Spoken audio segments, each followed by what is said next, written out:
Distingués invités, mesdames et messieurs, je voudrais à l'entame de mon propos remercier très sincèrement le groupe La Tribune pour m'avoir invité à prendre part à cette rencontre de haut niveau sous le thème « Nouvelles ambitions, nouvelles ressources, nouvelles technologies ».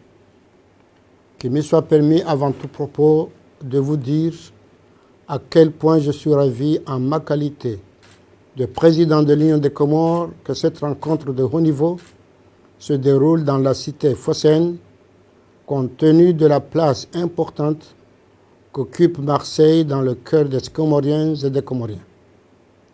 La ville de Marseille entretient en effet des relations particulières avec les Comores, et ce depuis plusieurs générations, ce qui contribue à consolider nos liens avec la France et l'Europe en général. Mais Marseille, c'est aussi ce trait d'union qui lie fortement nos deux continents, et c'est donc un immense bonheur pour moi de voir cette ville symbolique au centre de cette rencontre. Distingués invités, mesdames et messieurs, les effets des changements climatiques exigent que nous changions nos modes de vie pour une meilleure adaptation, et pour cela nous devons identifier de nouvelles ressources, mais aussi faire appel aux nouvelles technologies pour atteindre nos objectifs de développement. À cet égard, et dans le monde globalisé dans lequel nous vivons, où les enjeux et les défis sont communs, nos actions et nos ambitions doivent être collectives et concertées.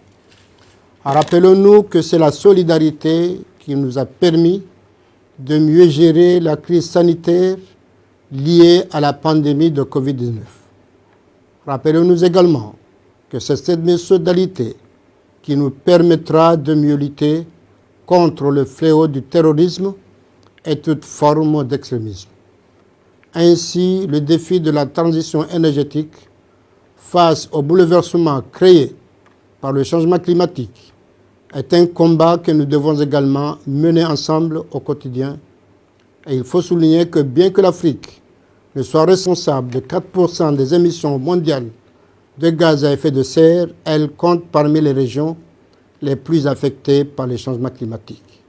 Et j'en sais quelque chose, puisque mon pays, un pays insulaire, né de Comores, qui fait souvent face à une montée des eaux, est aussi sujet à des phénomènes importants d'érosion.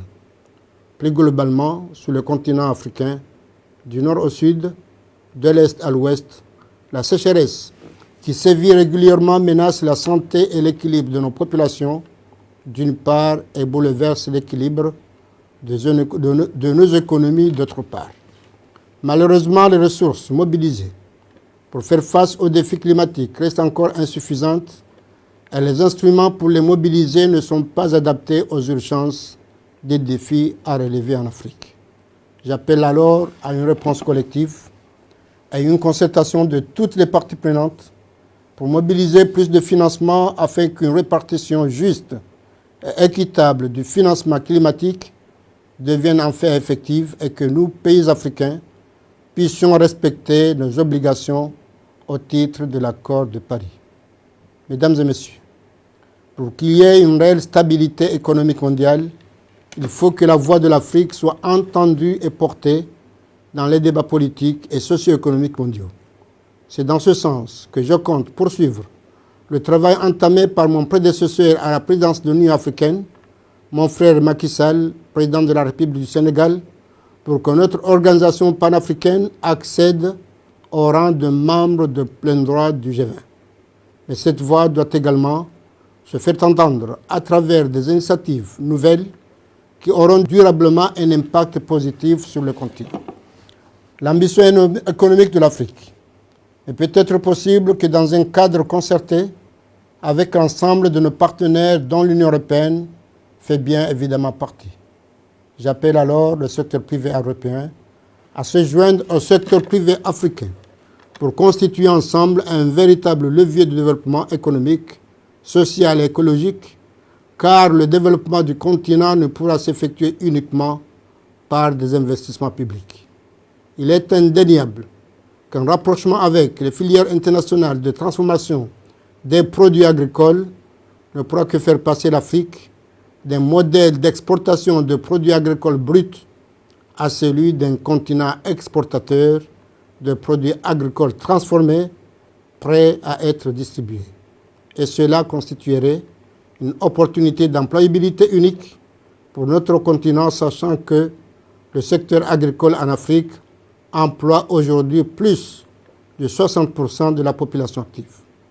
Et permettez-moi de rappeler que le développement économique de l'Afrique ne sera possible que dans un cadre de paix durable dans l'ensemble du continent et que la paix et la stabilité de nos deux continents sont intimement liés.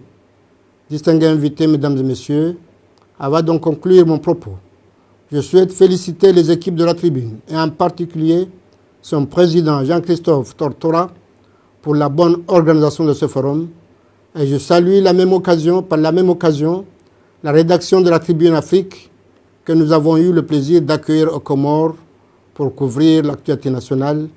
Et c'est sur ce que je souhaite plein succès aux travaux du Forum Europe-Afrique, convaincu que nos débats seront riches, constructifs, fructueux pour les deux continents. Je vous remercie.